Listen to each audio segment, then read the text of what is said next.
So this conversation really came about by chance because when we were discussing topics in which we should discuss in our last episode, you actually mentioned that you're doing your PhD focusing a lot on Burke's ideas. And I thought, wow, that's very interesting because I've just finished a biography on Burke and I'd love to know more. So we decided to do this second episode and I'm very excited for it. So could you give us, and I realize this could be a whole episode in itself, but a brief introduction to the man that we know as Edmund Burke?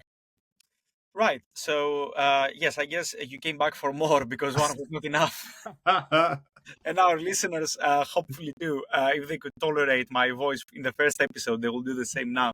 I think it's an excellent idea to talk about Edmund Burke, not least because his ideas are very much still in the air in British political debate, in American political debate, and to a lesser extent in European political debate as well.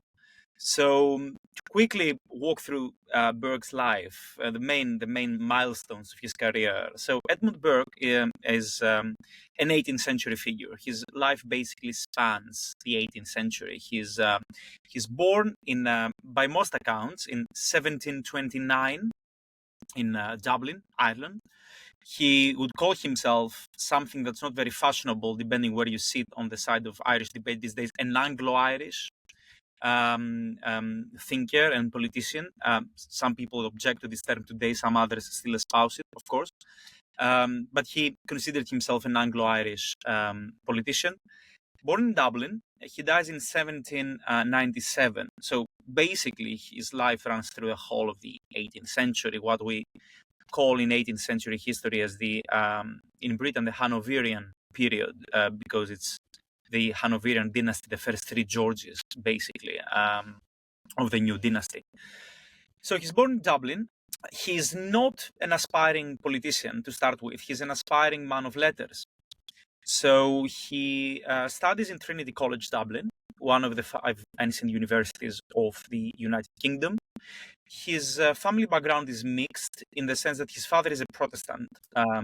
He's a conformist because he's a lawyer. And to be a lawyer in the 18th century in Ireland, you had to be at least officially a Protestant. But his mother and his mother's family were all Catholics, very prominent Catholics, actually, from the south of Ireland. And of course, that already creates some problems with Edmund Burke's career, because the usual charge that was leveled against him to the end of his life was basically that he was a crypto-Catholic, or as the Duke of Newcastle once labeled him, an Irish adventurer or a Jesuit adventurer. Now, in 18th century England or 18th century Britain, there is a lot of anti-Catholic bias running. It's very difficult to be Irish, and it's even more difficult being Irish Catholic. Basically, you're a second-class citizen because there are all these laws in place that are gradually repealed over the 18th century and moving on to the 19th century with the repeal of the Test and Corporation Acts in 1828, which is the last main legislative barrier to Catholic emancipation. So it is very difficult. Burke, there have been many articles and book chapters written about his religion. My conclusion is that he was a latitudinarian, as we say, Christian. I think he was eclectic in the way he understood the basic creed and morals of Christianity.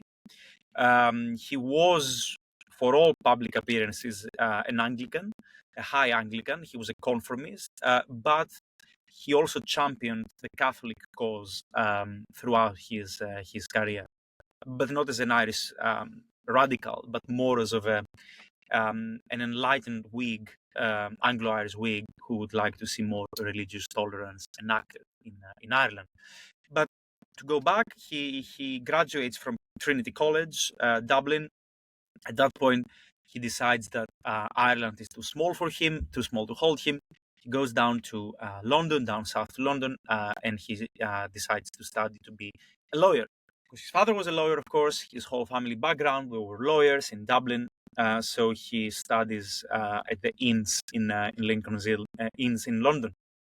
And he graduates from there. He becomes He never really practices as a barrister, but he soon takes on employment as the private secretary to a nobleman called Gerald Hamilton, who's appointed if I remember correctly, 1750s as the private secretary to the chief secretary of Ireland. So basically, the Viceroy of Ireland, Hamilton, will work for him as his chief secretary, and he hires Burke as his own chief secretary. So it's a very junior post to start with in government and politics. He travels back to Ireland. These are very unhappy years for Burke's life because he basically feels like a slave to his political master, Hamilton. He still likes to think himself as a man of letters. It is in this period that he writes his two non-political works. The one is A Vindication of Natural Society, which is a philosophical satire of the ideas of Lord Bolingbroke, a very prominent Tory of the first half of the 18th century. And the second one, for which probably he's most famous after the reflections on the revolution in France, is the Enquiry into the Origins of Our Ideas of the Sublime and Beautiful, which is a treatise on aesthetics. He writes those the Enquiry is a very influential work, even in its own time. He builds upon ideas articulated by Salisbury and Longinus in ancient Rome and ancient Greece. Sorry. And he moves on to he has a horrible row with Hamilton. He breaks with Hamilton, and at that point in time, he's pretty much floating on the air until an invitation comes from the Marquis of Rockingham, the richest man in England at the time, a Yorkshire magnate, a very prominent Whig politician, who basically takes Burke as his protege, and he adopts him politically. He makes him his own private secretary. And from then onwards starts a gradual political advancement for Edmund Burke. He eventually becomes an MP for a rotten borough, basically a pocket borough of Lord Rockingham's with no actual electorate, as it happens in the 18th century. Cities like Old Sarum, which is basically a hill, has 2 MPs and Liverpool has none, things like that. And he becomes an MP for Malton, which is a pocket borough. Stays on as an MP for almost 30 years. He retires from Parliament in 1795, 2 years before his death. For a brief period of time, he represents the very popular constituency of Bristol, which has an actual electorate because it's a very prosperous 18th century commercial port, town, city. So he actually contests a normal, by modern standards, by-election in Bristol. And he serves twice in a junior ministerial post as Paymaster General of the Forces under Rockingham and later under the Fox North coalition. He never reaches cabinet status. He never enters into cabinet. And there are many explanations as to why Burke is never made cabinet minister. The most probable is that because of those anti-Irish, anti-Catholic biases in the 18th century, also because of his temper, because of his public crusades against prominent figures like Warren Hastings. He's involved with the impeachment of Warren Hastings for the better half of 10 years, trying to impeach the former governor of Bengal, the East India Trading Company. He writes a lot of pamphlets. He's a prolific writer. Burke's complete works amount to 9 volumes. Just to give you an example of the volume of the surviving works, because there is so much else that hasn't survived. And his correspondence amounts to 6 or 7 volumes, if I remember correctly. And again, so much of it has been lost. So that's a very brief overview of the political career of the man, not his works or his ideas. And I think we can delve deeper into specific aspects of his life and politics now that we have this sort of very brief and very panoramic understanding of his movements. He was considered by many to be the first conservative, but he wasn't what we would call a Thatcherite or a more modern neocon, and he probably wouldn't have signed up to Trussonomics. So what sort of conservative was he? Well, that's the thing. Burke would never understand the word conservative. To start with, conservatism, liberalism, communism, socialism, all these isms are 19th century inventions. In the history of ideas, when we approach 18th century politics, we never employ those terms, at least if we want to be academically and intellectually sound. Now, many people try, in an anachronistic way, in my opinion, apply those labels to 18th century figures like Burke. Victorian liberals are the first to try and appropriate his legacy by basically labeling him as a utilitarian, or as a liberal, or as a proto-liberal, or as a liberal ancestor. Then conservatives come later into the 19th century, early 20th century. There is an apotheosis of the conservative appropriation of Burke by some American scholars in the 50s and the 60s, who were very close to the Republican Party and later the Reagan administration, basically academics who were in Fordham College in New York and other universities, who heralded Burke as this anti-communist, neocon ancestor of the 18th century. All this is for the birds. It's impossible that we can label an 18th century Whig in such terms and actually do ourselves a favor. Burke was an 18th century Whig, which means he had an incredible amount of respect for the landed aristocracy and the role of the landed interest in the administration of the country. He espoused principles of religious tolerance. Prominent example, his treatment of his Catholic Irish compatriots.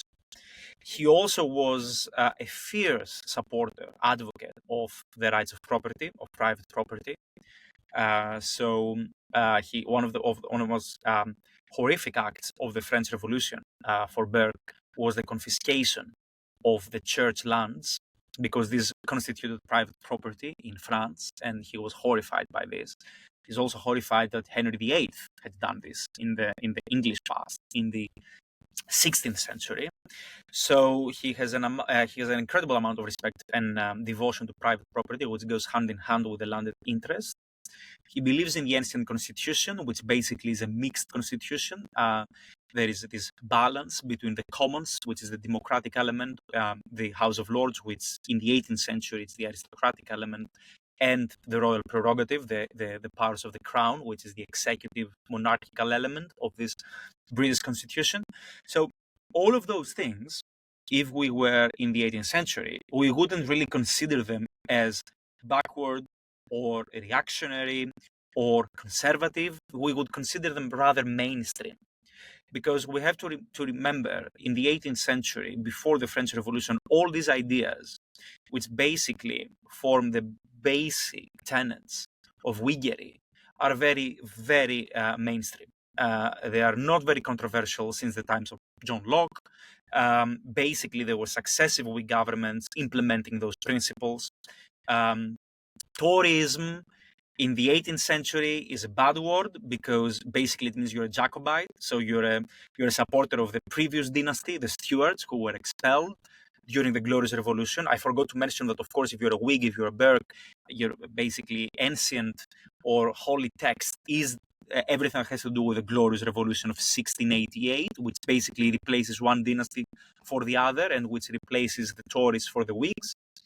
So all of those things make Burke a rather conventional figure up until the outbreak of the French Revolution, when new battle lines are drawn, when people start to define themselves politically based on the reaction to the French Revolution.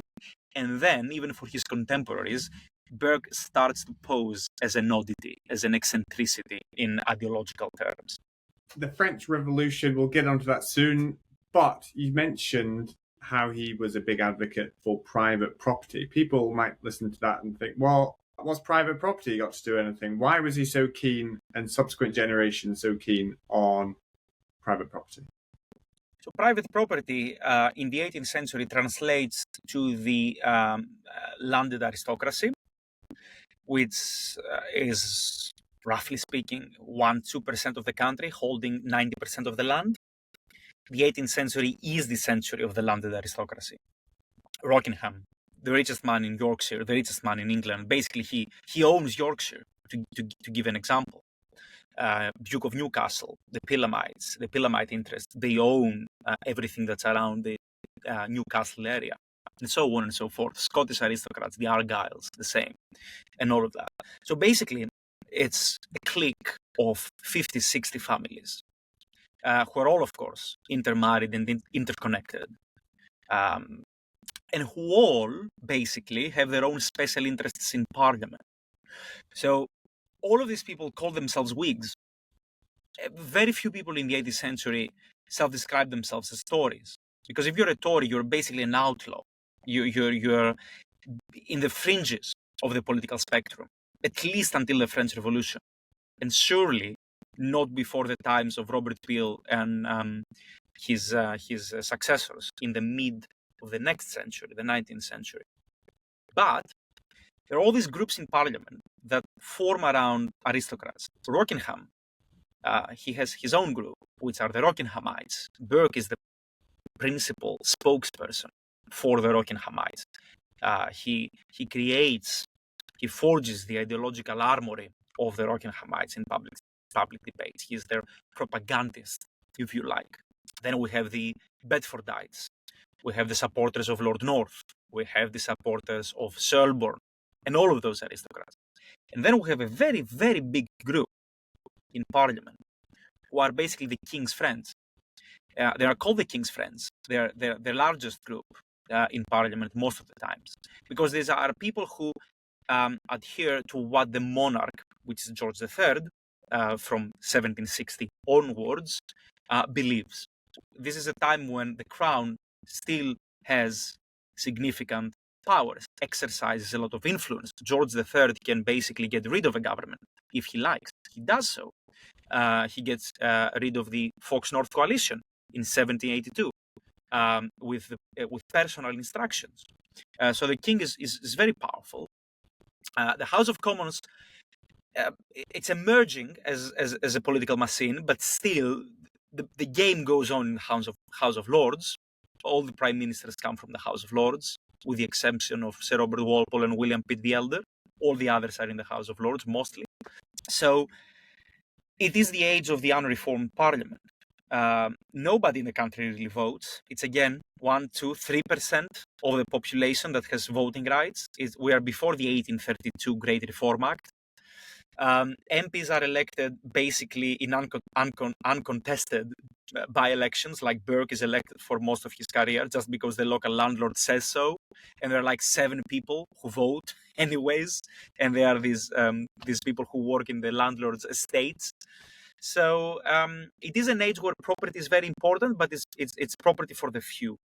This is not to say that there is some kind of oppression going on or some kind of, I wouldn't advocate extreme exploitation of, there is an emerging middle class. There is an emerging, if we want to use a Marxist term, there is an emerging commercial class, lawyers, doctors, merchants. It is the time of the great, if you like, first polyethnic company, the East India Company, and its likes in the West Indies and in India, where they basically operate beyond borders and beyond government.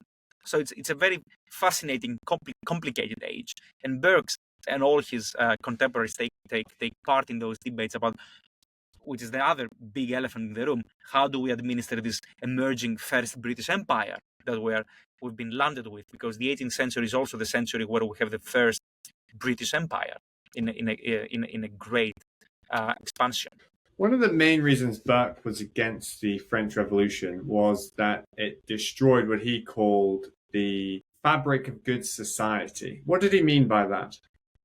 Burke's response to the French Revolution between 1789, the fall of the Bastille, and 1797, when he dies, goes through essentially different stages. Not many people know that, but when the fall of Bastille takes place, right, the Reflections on the Revolution in France is published a year later. It's published in November 1790, more than a year later. Burke, for that intermediary year, when basically everything is going on in Paris and we have the first stage, moderate stage of the French Revolution, veering towards a constitution à l'anglaise, as the French say, basically a mixed constitutional monarchy, he's silent on the topic. He's not really interested in the topic. He actually retains a correspondence with a French minor aristocrat, and he's encouraging some moderate reforms in the context of the Estates General that still is operating in France at that moment. He's very much preoccupied with the impeachment of Warren Hastings, which is going on in the House of Lords at the same time. So his prime interest until 1790 focuses in India, which is a slightly overlooked aspect of Burke's career and how he sought to reform the operation of the East India Company. Nevertheless, at some point, the monstrosities or the atrocities, if you like, start to break in France, in Paris. He's more alarmed by that, but yet, when he publishes that monumental piece of work for the history of conservatism, the reflections on the revolution in France, for many people, the holy text, although the conservatives should never have the holy text, in the history of conservative ideas, he's a lone voice. He's a voice crying in the wilderness. His own party rejects him. William Pitt the Younger is already in power. He sort of leads this independent Whig faction with the support of the king, and it's an emergent Tory vision of politics. So Burke's faction, Rockingham, is long dead. It's now under the leadership of Charles James Fox, who's in the start a disciple of Burke's, because he's younger and they are great friends until the outbreak of the French Revolution. Basically, he's Burke's protege. So the Whigs are in opposition. Britain is still neutral. There is no European war taking place between France and Britain.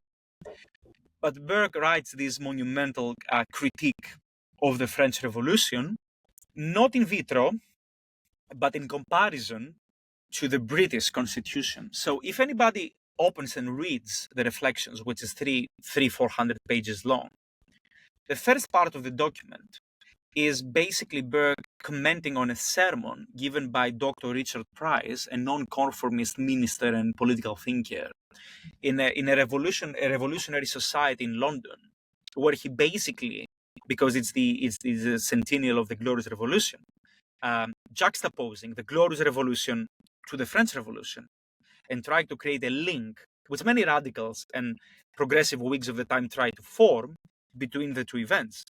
And basically, Burke writes a riposte of that, saying, well, no, you actually got it wrong.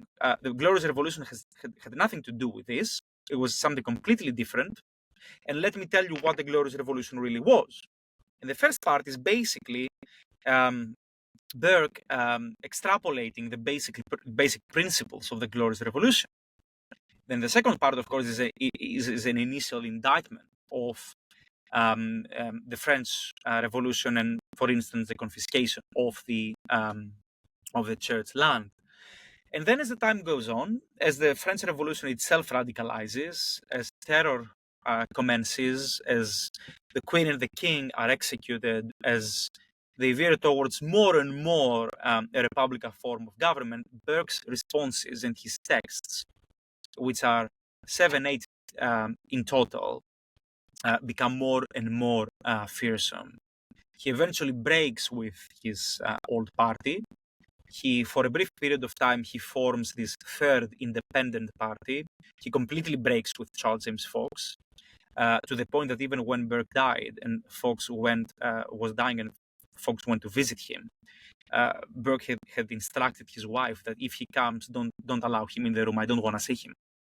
So it was very personal. It was very charged. There was this scene in the House of Commons where basically they both broke down in tears, because 18th century politicians actually cried a lot. It was a very sensitive, different age to what we may think.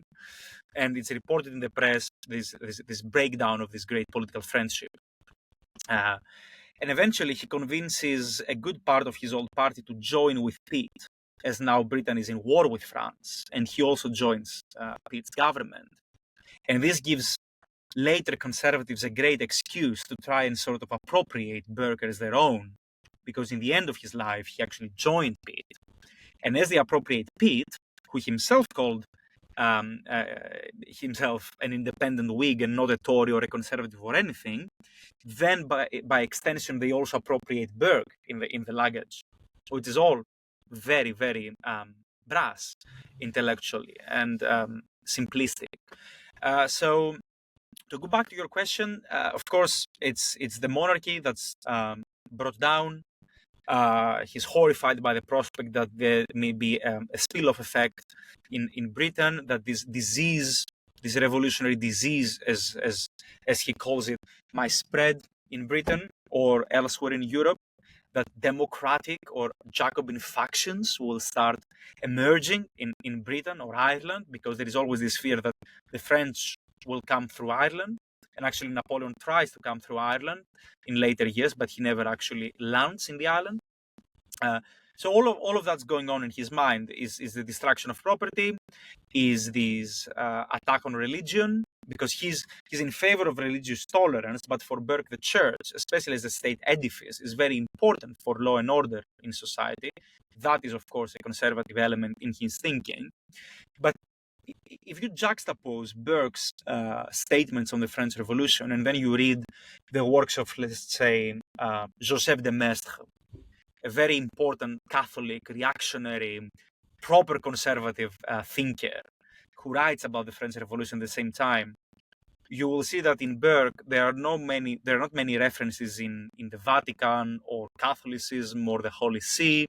Basically, de Maistre's conservatism is the conservatism of the church, and Burke's conservatism is the conservatism of the aristocracy, of private property, of the landed interest, of the monarchy in the mixed constitution, which is already a good way to go about how differently French and British, or Anglo-Saxon, if you like, conservatisms evolve through time, and how much different they are from each other in their basic understanding and analysis, not only of the French Revolution, but of most of 19th century history.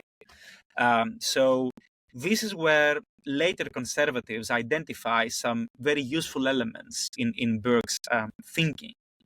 Added to that, there is this basic understanding, which basically he takes from Aristotle, about prudence in politics, in ancient Greek phronesis, or prudentia in Latin, which means that there is not much room for speculative reason or metaphysical abstractions or a priori principles in political action.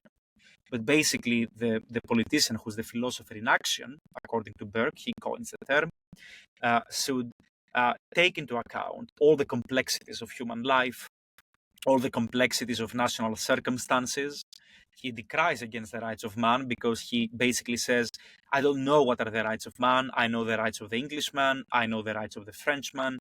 I know the rights of the German, inscribed in the native texts, but I don't know what is the rights of man, because I've met many people in my life. I've not met a man. I've met a Frenchman. I've met an Englishman. I've met an Italian. I don't know who this man creature is, because he considers that this is all a metaphysical abstraction. And many later British conservatives have repeated the same claim when they analyze the French Revolution. And even if you fast forward 200 years and you read the statements of Mrs. Thatcher in 1989, 200 years after the French Revolution, she's the only European leader participating in an event taking place in Paris to commemorate the 200 years since the outbreak of the French Revolution, who basically repeats a Burkean analysis. And it is a very common aspect of liberal or conservative British historiography to approach the French Revolution through a Burkean lens, which is something I can tell you from my education in Greece or Italy. It's completely absent from the continental analysis, where basically the French Revolution is this fantastic event in European history, hagiography of the French Revolution, which really is absent from most of British or English-speaking historiography, which in the end is very much inspired by Burke's thinking of the event. So he has a lasting influence in our understanding in the English-speaking world of this singular event in European history and how we approach it and analyze it. This conservatism, he argues that we are in a relationship with the dead and the unborn, and this continuity. What on earth does that mean? This is what we can label as the intergenerational trust. Roger Scruton, the late British philosopher, actually wrote a lot about this in the 20th century and early 21st century. This is a Burkean idea, which you very well identified. Basically, it means that there is a cooperation, a synergy between the generations, and there are our ancestors who came before us. Then there is us in the present, and then our offsprings who will come in the future. And basically, this intergenerational trust, which many times in national histories has been violated by a generation, means that we should all contribute to this bank account, if you like. We can all withdraw some money from the bank account, but no single generation is allowed to run the account dry and basically withdraw all the money. And this is what in Schumpeter's economic cycles has been observed in many times in European or global history. A single generation basically profiteering against the aspects or the prospects of the next generation, plundering this intergenerational trust. And for Burke, of course, it's not just about money, but it's about culture. It's about the cultural deposit, which he identifies in Europe at the time. And he thinks that the French Revolution is really doing away with all this classical, Christian, medieval, Renaissance heritage, early modern heritage that there is already in place in Europe at the time. This great cathedral, as he calls it, of European civilization, which is part neoclassical, part Gothic, part Renaissance, part ancient, part even, if you like, Oriental. There is this complexity in the European identity, and the French revolutionaries basically try to bring down the whole cathedral and create something new in its place. Basically, the year zero, which Robespierre and his faction try to implement in the course of the Le Terreur in the later years of the French Revolution. This is roughly what the basic principles of the intergenerational trust is about. It's interesting you mentioned Roger Scruton, because I came across Burke through reading Roger Scruton, and obviously, as you said, he draws a lot from Burkean ideas. A quote which he says a lot of Burke's is this little platoons of society. What does that mean? Yes, this is another Burkean idea that Scruton used a lot in his writings. The little platoons is directly taken from the Burkean context, which means that Burke, like many 18th century Whigs, maintained, if you like, a suspicion of central government. It's again a period in time in Britain when central government is pretty much absent. The fiscal military state of 19th century Europe is not yet formated in the 18th century. There is no welfare state, there is no social security, there is no centralized education. Basically, the state is there in almost an anarcho-capitalist fashion, if you like. Robert Nozick would love it, for instance, to collect taxes, guarantee private property through defense and the army, and pretty much that was it. So Burke was terrified again by the fact that the French revolutionaries tried to impose a central state, an omnipotent, omnipresent state that would regulate the lives of everyday people. And the little platoons basically are these associations that especially the Englishman relates a lot with. Your local club, your local women's association, your local sporting club, your dining society, your little gardeners society, all those little elements in everyday life, those little groups that basically are outside state control, outside government control. And of course, Burke had other formations in mind when he thought of 18th century society. We have another, but essentially are these little associations of it's a distinctively British idea. It's very difficult perhaps for continental listeners to understand what on earth we're talking about, but it's this association with the locale, with the specific, with the local, and not with the general, the international, if you like, the citizens of somewhere and the citizens of nowhere. Those who like the little platoons are the citizens of somewhere. Those who don't really relate with the concept are the citizens of nowhere. Burke was, as you have mentioned, a big proponent for the aristocracy. And you kindly sent over a reading list for me, and I will share it to the show notes of the episode of an introduction to small c conservatism. On that list, there is a book called The Aspects of the Aristocracy, which explores the history of the aristocracy and then perhaps its failure to fulfill its duty in the modern age. From your point of view, what value does the landed aristocracy hold, and how do you think, if at all, it has failed in the modern age? The landed aristocracy, which is basically, in the British context, great families, the Bedfords, the Fitzwilliams, the Cavendishes, all of the Devonshires, all of those great families. First of all, not many anymore exist. Let's start with that. So there is a great book by David Cannadine, which basically traces the decline and fall of the British aristocracy in the first 3 decades of the 20th century. We mentioned Lloyd George in the previous podcast. The First World War claims the crème de la crème of the British aristocracy in the trenches.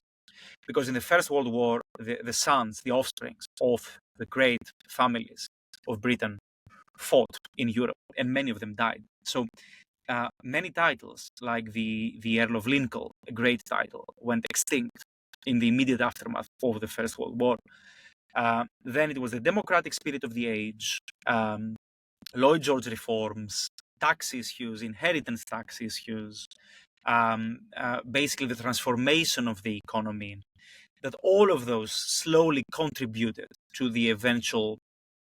It is the fall of the British aristocracy, because the landed aristocracy in 21st century Britain can play very small role, not just in politics, but in society in general. So there are still, in not the sense of great Whig families or great landed aristocracy families, but small gentry in the country, in Ireland, in Northern Ireland, in England, in many places, in many rural pockets of the country, where still you have the great country house and the estates around it.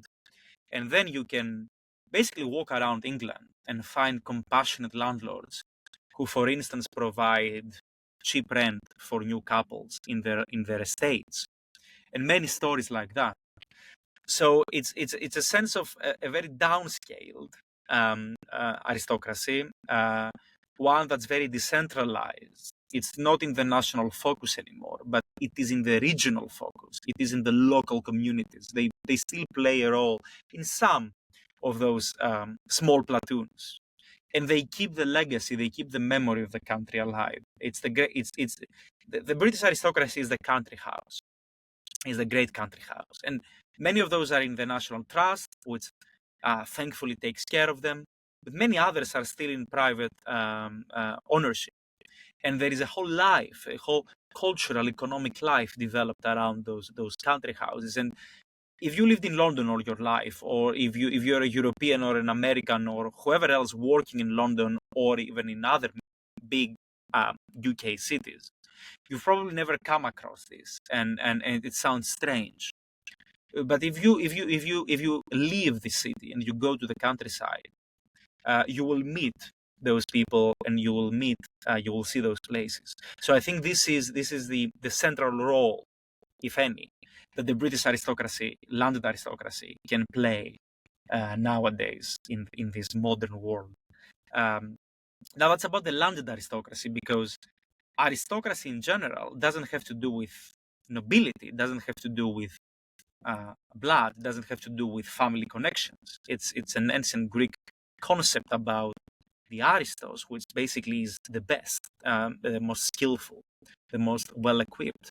And then you have aristocracy, which basically means meritocracy.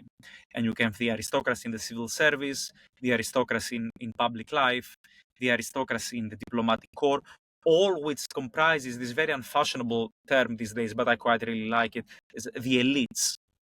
Those elites, that's why I've included another book in that reading list about why democracy needs aristocracy, which is a recent book. It doesn't have to do with the landed aristocracy, but with this sense of the best in public life, the best in business, the best in academia. And this is where I think we're really lacking. And this is where I think we should be really pushing and energizing this aspect of our modern democracies, and basically using talent in all sort of public activities. But this is different from the landed aristocracy. The landed aristocracy is this, in my opinion, limited role that can play on the cultural mostly, and in the ethnological field, if you like, of modern Britain. What's your take then on the societal elites not going into politics and public life these days? There's been a real decline since the Second World War of talented people deciding, actually, politics, there's so much hassle, you can't make that much money. I'd rather go work as a VC and make the money and not have all the hassle of politics. How do you see that changing? Is it going to change, or are we going to have an ever-diminishing pool of talent in our public life? It really requires hard work. And I think that there is still a lot of talent out there. But this talented, high talented people, basically young, talented people, are not encouraged to enter public life. So basically, there is a lack of trust in public institutions, which is a vicious cycle with the talent pool that is available. And indeed, we don't really live in the post-war era of the service and duty generation exemplified by the late Queen. People do not carry this mindset, for better or worse, anymore. They have a different mindset. So you can't proceed, in my opinion, with a knee-jerk reaction saying that because you don't want to do this, fine, walk away and we're going to find someone else. You have to attract talent, and you have to basically deepen and broaden the talent pool available in every country for public life. And public life is a lot of things. Public life is charities, it's cultural organizations, is diplomatic corps, it's the army, it's the civil service. It's not just politicians and ministers. And we need talent. We need talented people in all those areas of public life. How to attract those people is a very different process. And of course, it takes time. It's very difficult. You need to incentivize, to use a popular phrase, those talented people to see that it's worth their time. Politics will never pay them as much as a VC or some other big company, but it can provide them with some other source of satisfaction. And I think that money is important, but it's not the main issue of why right now talented people are discouraged from entering public life. There were periods in recent history where, again, you would earn much more money working in the city than in Westminster, but still talented people went into Westminster. So I think it's about the mindset, it's about the ideas, it's about the standards in public life, and it's about refashioning what elite means, what is the role of elites, and how basically the elites should not be at loggerheads with the public, but the elites should be serving and representing the public, which is a Burkean idea again.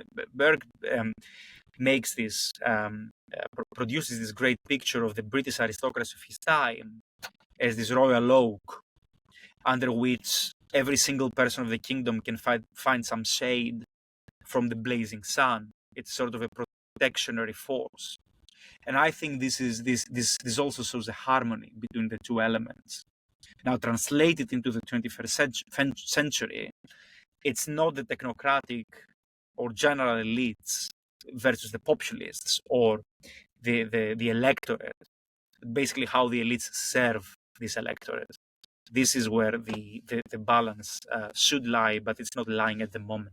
There is sort of a careerism in politicians. What I really sometimes feel nostalgic about is this amateurism of 18th, 19th century politics, where basically people did not take politics that seriously. Because if you take politics very seriously, you may end up in a lunatic asylum. You shouldn't take it that seriously. I mean, you're affecting people's lives with your policies, but that's why you have special advisors, you have experts, you have civil servants who are usually far better educated than you on the policy at question. I think a broader understanding of society, of politics, of your country, and a more open mind of how a politician should be like, and not just another professional, would contribute to raising the standards of not just public debate, but also actual policies.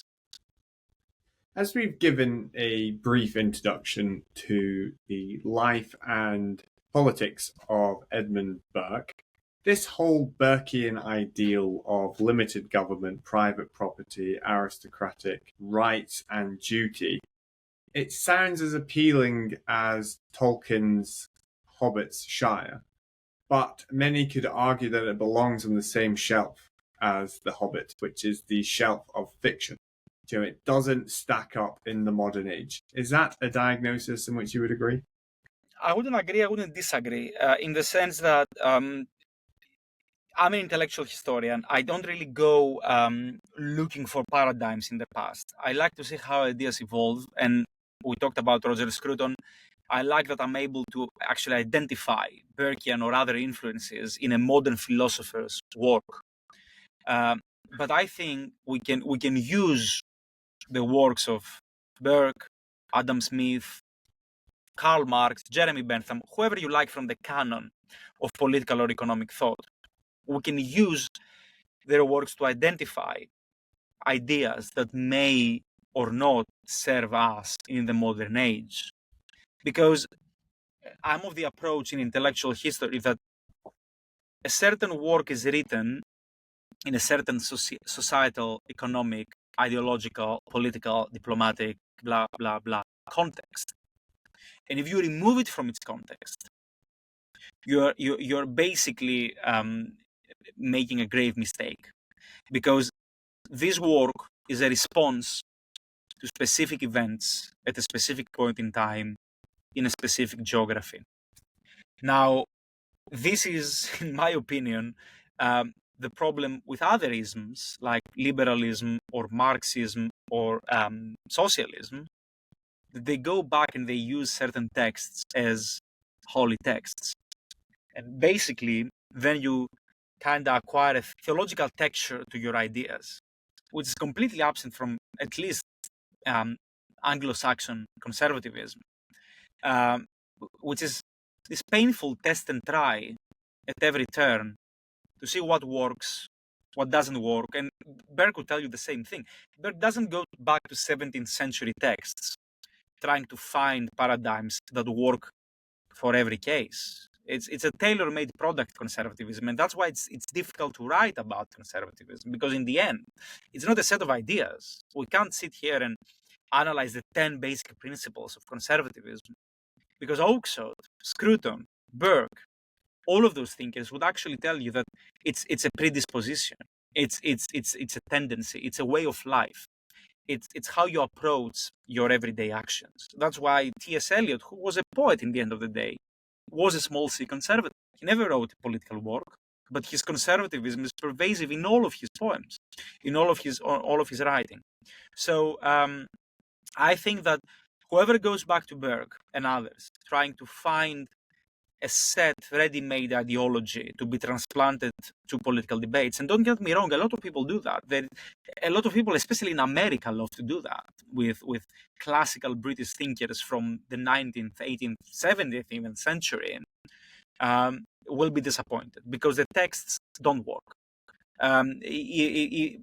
I had the quite unfortunate luck, or if you like, the fate to have read almost everything that Burke has ever written for my PhD, and I can tell you that 90% of that is details about questions that we wouldn't even understand in the modern age, about how we should reform the East India Company, or what sort of a committee we should set up investigating Catholic grievances in Belfast, and you will not find, fantastic replies to big questions about society and politics in those texts. But what you can find, I think, it's a way of it's a method of argumentation. It's a way of approaching political questions, of a mindset, of a methodology, of a conceptual framework that you use prudence, you use the wisdom of those who came before you. You don't try to start all over again, try to reinvent the wheel once more. This is the Burkean idea. This is the organic development of society, not from above, but from the ground. As it happens, the complexity and the many different shades of society. These are Burkean ideas that I think can be used in the 21st century, but not as a set of principles or a set of rigid ideology that you should live your life by. Ioannes, you are a well of information, and it's been a pleasure to swim in it not once but twice. What can we expect from you going forward? Well, hopefully, all these things we were talking about on Burke will be released into a book in English in the next couple of years. I would hope so. As I'm almost finished with my PhD now, I'm actually waiting for my viva to take place. I've written the whole thing, so there is one last step before it's done, and then hopefully it will be published in a more accessible narrative form for a general audience. People can always find me on social media, where I post everything I write or say. I'm a regular contributor to the international edition of the New York Times. People can find me there, to the London Magazine. I appear in other outlets as well. Yes, come to this space for everything that has to do with Burke, conservatism, House of Lords, and a little bit of Byron, maybe. Amazing. Thank you very much for coming on the show. My pleasure. Thank you.